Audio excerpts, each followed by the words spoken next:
साल से बिना रुके, बिना थके आप सभी का बच्चों की तरह पालन पोषण कर रही हूँ। मैं तब भी थी जब आप लोग नहीं थे, और मैं तब भी रहूंगी जब आप लोग नहीं रहेंगे। अब ऐसा लगता है कि मैं थक रही हूँ। आपकी धरती माँ थक रही है।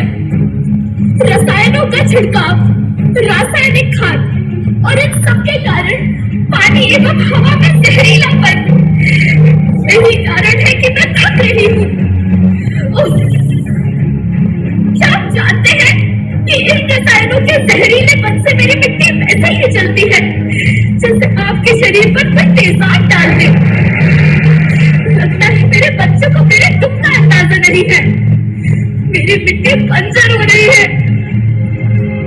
ये रसायन मेरी मिट्टी के उपजाऊपन को खत्म कर रहे हैं और उसमें पाए जाने वाला नमक मेरे शरीर पर मिर्च की तरह जल रहा है। मेरी फसलों की पैदावार कम हो रही है।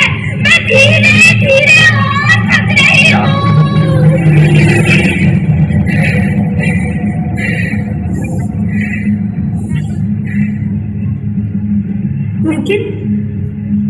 लेकिन अब मुझे याद आता है कि पहले मैं बहुत सुंदर थी, बहुत प्रसन्न थी, हमेशा हंसती थी। मुझे अब भी याद है।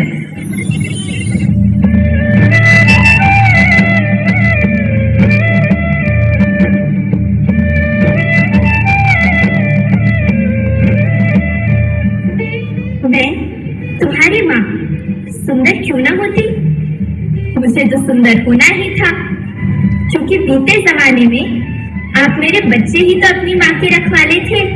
आप लोग प्राकृतिक खेती करते थे और फिर हमारी सभ्यता में तो प्रार्थना भी धरती कल्याण की है। ओम द्यौ शांति, अंतरिक्षः शांति, पृथ्वी शांति, औषधयः शांति, वनस्पतयः शांति। ओम शांति शांति शांति।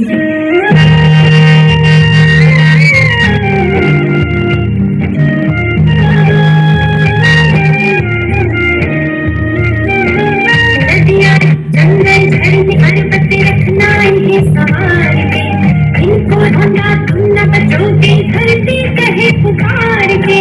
बेमौसम की वर्षा होती कहीं पे मिट्टी बंजर बनती, बंजर मिट्टी और भी तपती धरती कहे पुकार के।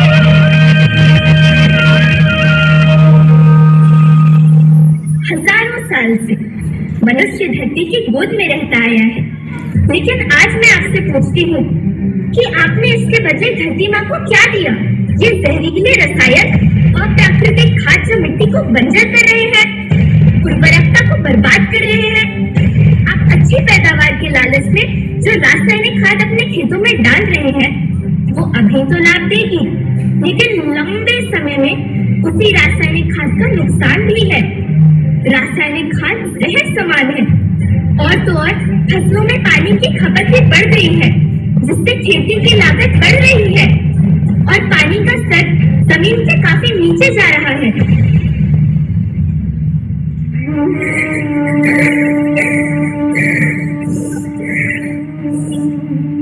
बच्चों, मैं तुम्हारी माँ हूँ। मैंने तुम्हें सुख से जीने के लिए पर्याप्त संसाधन दिए हैं, पर तुम्हारे लालच की पूर्ति के लिए नहीं दिए।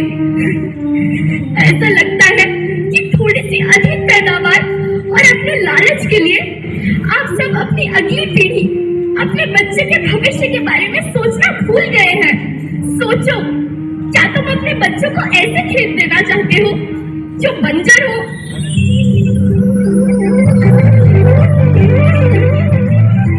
अरे तुम तो बिंदु की बेटी हो, मध्य प्रदेश की बेटी हो, भारत की बेटी हो। आओ, तुम ही मेरे बच्चों को कुछ बताओ। धरती माँ, हम तो अपने बिंद के सगे जनता केवल इतने कहे चाहे थे कि प्राकृतिक खेती या समय के मांग बन चुकी है। प्राकृतिक खेती या उद्देश्य के साथ हो जाएगी जौने जमीन और हमरे मिट्टी की उर्वरकता बनी रहे। हम सबका प्रकृति के साथ मित्र जैसे व्यवहार करे चाहिए। हम अपना से आने वाली पीढ़ी की तरफ से यह विषय का ध्यान रखे, सुने और देखे के विनती करी थी। अभी न संभले मेरे बच्चे तो फिर तुम पछताओगे, नेचुरल फार्मिंग न हुई तो हाथ धरे रह जाओगे। माँ का शोषण कौन है करता, कौन है मिट्टी से सुधरता, जब से जैविक खाद को छोड़ा खुशहाली से नाता जोड़ा। अभी न संभले मेरे बच्चे तो फिर तुम पछताओगे, तो फिर तुम पछताओगे। लेकिन धरती माँ, आपको सुरक्षित और प्रसन्न रखने का उपाय क्या है?